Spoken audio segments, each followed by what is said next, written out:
It's story time again. So if you're ready, I'd like you to settle down, close your eyes, and listen.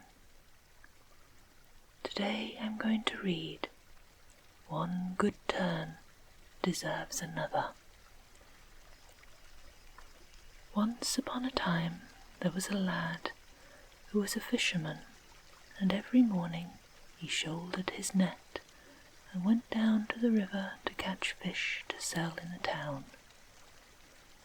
One morning, as he walked beside the edge of the water, he came upon a great tall stork caught in a trap that had been set for the water rats. It was a tender heart that the young fisherman had under his jacket, so when he saw Father Longlegs in such a pickle, he waded out into the water among the reeds and arrowheads to where the other was, and loosened the noose from about his leg. The stork brings good luck to folk, some people say, and that was what happened to the young fisherman. One good turn deserves another, said Father Longlegs. Cross your heart 3 times, cast your net into the water yonder, and see what you catch. So the lad did what he was told, and when he drew his net to the shore, there was just 1 fish in it. Yes, just 1 fish, but that was worth the catching, I can tell you, for the scales were all of pure silver and gold, so that it glistened like the moon on smooth ice, and it was most wondrous to see. There, said the stork, and now, if you have your wits about you, it is your fortune that you have caught out of the water. Take the fish up to the king's castle, and show it to nobody but the king. When he sees it, he will want to have it for his own, and will be for buying it. But there is only 1 price you must ask for it, and that is to have the princess for your wife. That was what the stork said, and then he spread his wings and flew away over the housetops. So the lad wrapped the fish up in a clean white napkin and laid it on a wicker basket, and then off he marched to the king's castle to try his luck there, as the stork had said. Rap, tap, tap, he knocked at the door. Well, and what did he want? Oh, he had brought a fish that he had caught over at the river yonder, and he would like to show it to nobody but the king himself. No, it did no good for them to ask and to question and to talk. What he had said, he had said. So at last they had to take him upstairs, and there was the king sitting on a golden throne, with a golden crown on his head and a golden sceptre in his hand. Well, and why do you wish to see me? That was what the king said. It was no word that the lad spoke with his tongue, but he just unfolded the napkin and showed the king what he had brought in the wicker basket. When the king saw the gold and silver fish, he thought he had never seen anything so wonderful in all his life before. Then it was just as the stork said. He must and would have the fish, no matter what it cost. And what would the lad take for it? Why, the body over at the river yonder, who had put the lad up to catching the fish, had told him that there was only 1 price to be asked for it. Now if the king would let him have the princess for his wife, he might have the fish, for that was the price, and the long and short of it. Well, the king hemmed and hawed, but he did not speak the little word no, and after a while he said he would send for the princess and see what she had to say about it. So the princess came, and she was a beauty, I can tell you, for the very sight of her was enough to make one's heart melt inside of one, like a lump of butter in the oven. And as for the wits of her, why, she was just as smart as she was pretty, which is saying much, and a little over. And that is why the king had sent for her, for he wanted to get the gold and silver fish without paying the price for it. "Yes," said the princess when the king had told her all, "I am ready to marry the lad, only he must promise to do one thing first." Dear, dear, how the lad's heart jumped inside of him at that. He was willing enough to promise whatever he was asked, for he would do anything to marry the princess, now that he had seen how pretty she was. "Very well then," said the princess, "just bring me the key of the wish house, and I will marry you." "There," said the king, "that is a bargain. Go and bring the key of the wish house, and you shall marry the princess, and you may just leave the fish there until you come back again, and don't show your face about here without the key, if you wish to keep your head on your shoulders." So off went the lad from the king's castle, with nothing at all in his pocket, and ill luck astride of his back. Down he went to the river as straight as he could walk, and there stood Father Stork, gazing down into the water, and looking as wise as our minister on Sunday. "See now, thus and so had happened, and the stork had gotten himself into a pretty scrape over at the castle, by putting him up to ask for such a price for his herring." That was what the lad said. "Prut," says the stork, "break no bones over that furrow. Ill luck always comes before good luck, and rain before the little flowers. What is worth having is worth working for. Just get upon my back, and I will carry you to where the queen of the birds lives. If anybody can put you in the way of finding the key for the wish house, she will be the one." So the stork bent his red legs, and up the lad got upon his back. Then Father Longlegs spread his wings, and away he flew, and on, over field and fallow, over valley and mountain, over forest and stream. After they had gone so far that the lad thought the end of the world could not be a great way off, they came to a grand house, all built of red brick, that stood on a high hill, and that was where the queen of the birds lived. The stork flew straight to the house, and there was the queen of the birds walking in the garden. The stork told everything from first to last, and that now what they wanted was to know whether the queen of the birds could tell them where the key of the wish house was to be found. No, the queen did not know that herself, but she could call all of the birds of the heavens and of the earth, and perhaps there would be someone among them that could tell. A little silver whistle hung about her neck. She put it to her lips, and blew upon it so shrilly that it made a body's ear ring just to listen to it. And the birds of the heavens and of the earth came flying from far and near, until the air was full of them, as full of them as the sunbeam is full of motes on a sweeping day.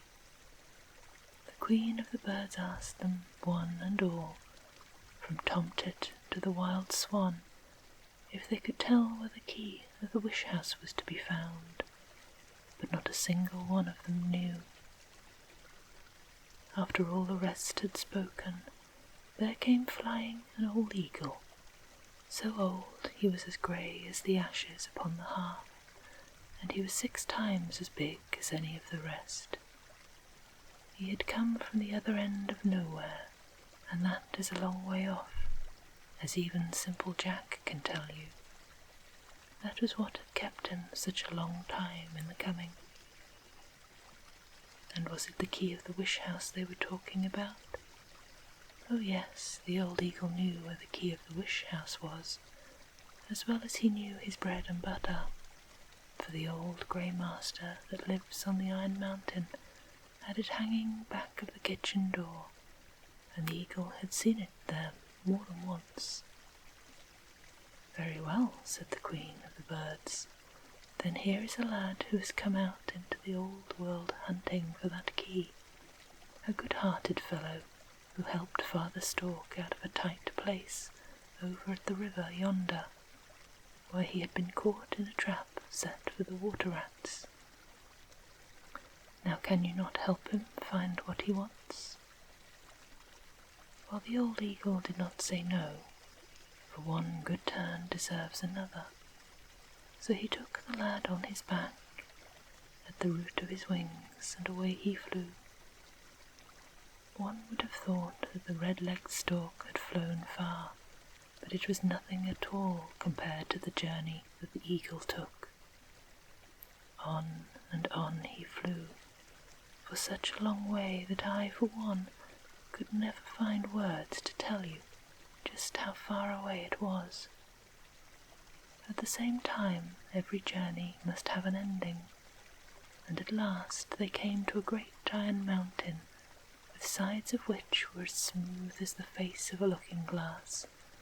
So it was a good thing for the lad that he had a great grey eagle to carry him up to the top, and that is the truth. There on the top of the mountain lay a green meadow, so wide that the eye could not see to the other end of it, and in the middle of the meadow stood a tall castle. That was where the grey master lived, who kept the key of the wish house back on the kitchen door. "This is all the farther I can carry you just now," says the eagle, "but here is a feather. When you are ready to come away, just throw it up into the air, and I will not be long in coming." The lad thanked the eagle for the help he had had, and then he put the feather in the lining of his hat. After that the eagle went one way, and the lad went the other, and that was towards the castle where the grey master lived. Off he stepped, right foot foremost, and by he came to a little stream of water that ran along through the meadow, but just in the middle of the brook lay a great stone that choked the stream so that it could hardly crawl around it. "Here is a body in trouble as well as myself," said the lad, and he stooped and he rolled away the great round stone so that the brook might flow smoothly and freely. "One good turn deserves another," said the brook. "Look in the place where the great round stone lay, and you will find a little red pebble. So long as you keep that pebble in your mouth, you will be as strong as 10 common men." Well, the lad hunted until he found the pebble, and then he thanked the brook and jogged along the way he was going.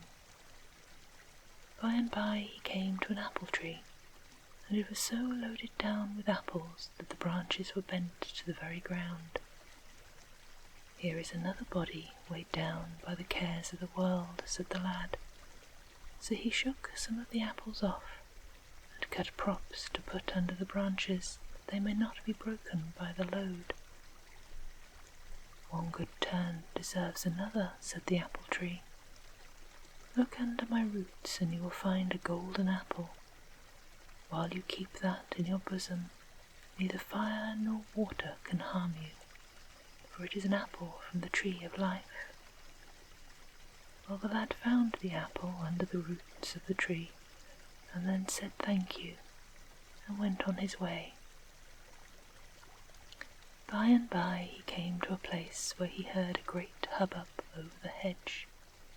He looked, and there he saw that there was a black cock and a red cock fighting for dear life, and the red cock was having the worst of it, for it was nearly dead already.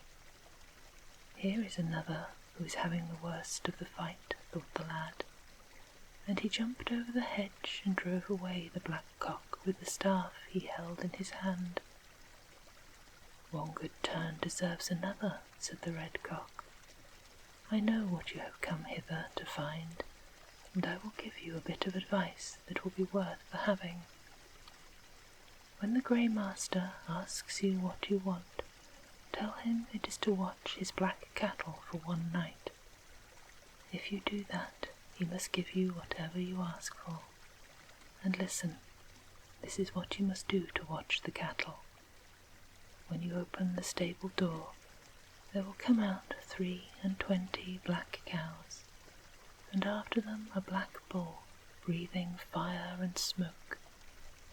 Him you must catch by the horns, and must hold him fast until the cock crows in the morning. But you must have the strength of 10 men to do that. Well, the lad thanked the cock for the advice he had given, and then he went on his way, and up to the castle where the Grey Master lived. He knocked on the door, and it was the Grey Master himself who came and opened it. He was a head and shoulders taller than other men, was the Grey Master, and he had but one eye, which gleamed and glistened like the dog-star in January. Beside him flew 2 black ravens, with eyes as red as coals of fire. And what is it you want?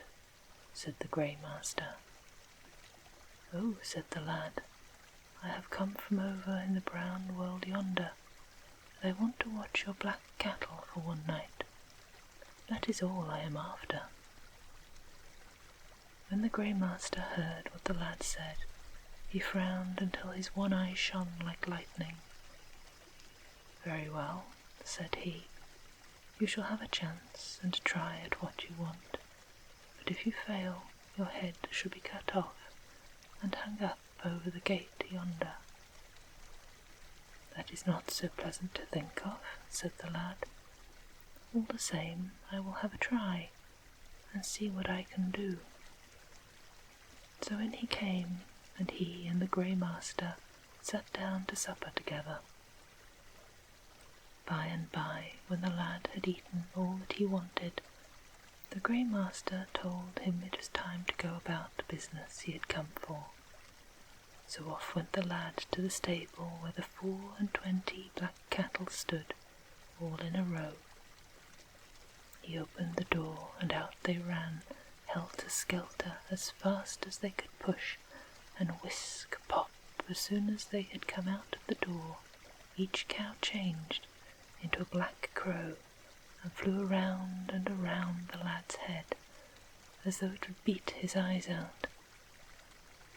Last of all came the black bull, and the lad was ready and waiting for him.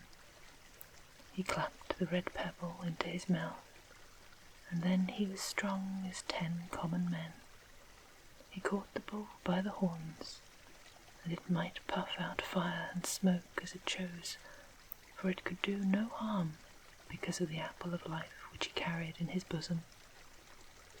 How the bull did pitch and toss, and bellow and roar, to be sure, but it was all for no use. The lad held tight on like hunger, until by and by the bull stopped struggling and stood as quiet as a lamb. But the lad held fast to the bull's horns, and all the time the black crows flew about his head, but never once so much as touched him. At last a cock crew, and then all changed back again into cows, and the lad drove them back into the stable once more, and there they were. By and by came the Grey Master. Well, said he, did you watch the black cattle? Oh yes, the lad had watched them, and it was no such hard task to do. There they were in stable yonder, safe and sound. Then you should have seen what a sour face the master pulled over the business. All the same, he had to pay the lad, so what did he want for his wages?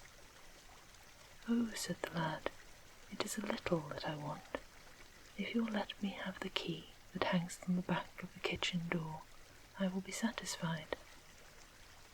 So the grey master had to go and get it for him, though he would rather have given him one of his eye teeth. Off marched the lad with what he had come for, and that is more than most of us get. But the grey master was not for letting him get off as easy as that, I can tell you, for the more he thought over the business, the less he liked to give up the key of the wish house.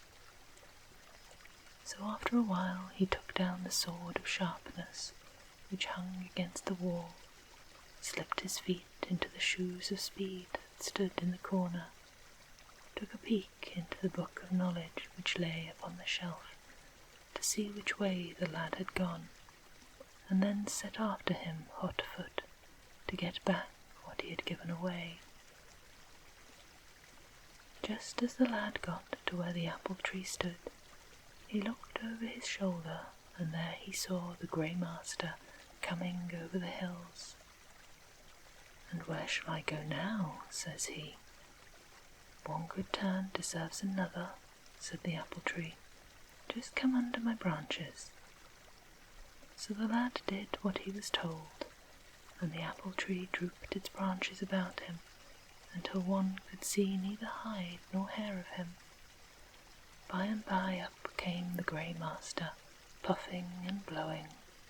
"Apple tree," says he, "did you see the fisher lad come this way?" No, the apple tree had seen nobody go past that place. So back went the master home again to have another look in his book of knowledge. There he saw as clear as day what sort of trick had been played on him. Off he started again after the lad, at such a rate that the ground smoked under his feet. But the lad had lost no time either, so that when he looked over his shoulders and saw the grey master coming across the hills behind him, he had gotten as far as the brook. "One good turn deserves another," said the brook, and it made itself small and smaller, so that the lad stepped over without wetting so much as the sole of his foot.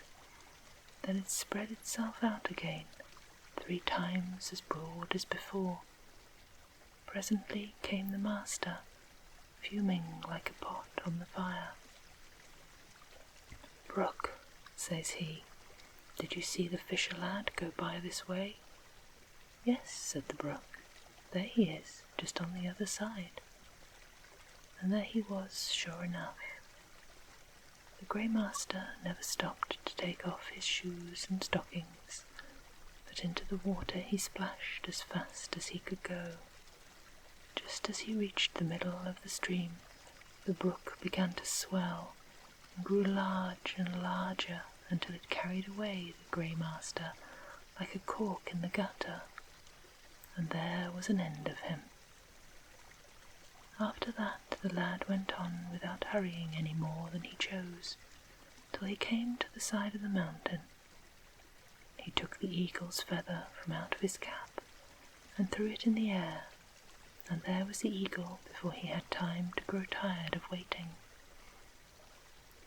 He sat himself upon the eagle's back, and away they flew, and on without stopping until they came to the house where the queen of the birds lived.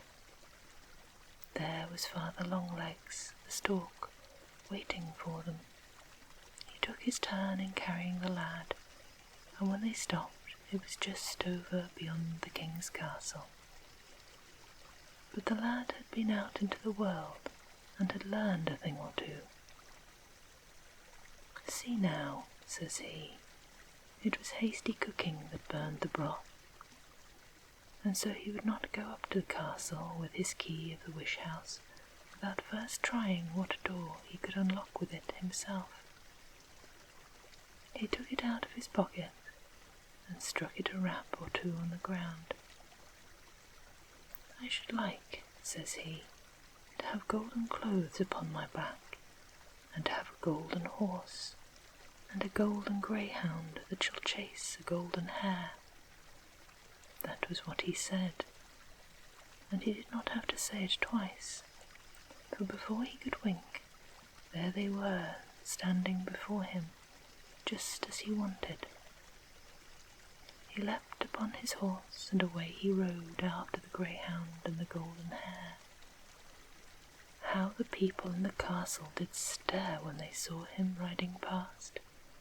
The princess herself ran to the window to see the fine sight, and as for the king, he sent 6 of his knights posting after the fisher lad, for he thought that it was some great lord who had come into those parts. By and by the lad came to a thicket, and there he jumped off his horse and rapped upon the ground with his key. "I wish to be as I was before," says he, and then he was the poor fisher lad and nothing else. As for the golden clothes and the golden horse and the golden greyhound and the golden hare, they went back into no man's land whither they had come, and when the king's people came riding up, there was nobody but a lad in rags and tatters, whistling into a key. They hunted up and they hunted down, but they could find neither sign nor trace of the golden rider and the golden horse. So after a while they had to ride back to the castle without them. "You should have brought the lad who blew upon the key," said the princess. The next day the lad rapped upon the ground with his key again. "I should like to have a golden coach drawn by 6 milk-white horses, with coachmen and footmen and outriders, dressed in clothes of gold and silver." That was what he said, and there they were, just as he wanted. Into the coach he got, and off he rode down by the king's castle. Dear, dear, how folks did stare, to be sure. This time the king sent 12 knights after the golden coach, for he thought that it must be a king or a prince for certain who rode by in such style. Pretty soon the lad came to a woods, and there he jumped out of the coach and rapped upon the ground with his key. "I want to just be as I was before," says he. And sure enough he was. Up clattered the 12 knights on their horses, and there sat the lad in rags and tatters whistling upon his key. The 12 knights hunted high and hunted low, and not another soul could they find, and so they had to ride back to the castle again. "See now," said the princess, "did I not say that you should have brought the lad who blew upon the key?" The next day the lad went out and rapped upon the ground for the 3rd time. "I should like to have a splendid castle, all built of silver and gold, such as nobody has ever seen before." That was what he said, and before the words had left his tongue, just such a great castle grew up out of nothing like a soap bubble. The king chanced to look out of the window just then, and there was a great splendid gold and silver castle. He took off his spectacles and rubbed them, but there was the castle, just the same as ever. He bade them saddle the horses, and he and the princess, and all of the court besides, rode away to find out who it was that had built such a fine castle all in one night. But the lad saw them coming and rapped the key upon the ground.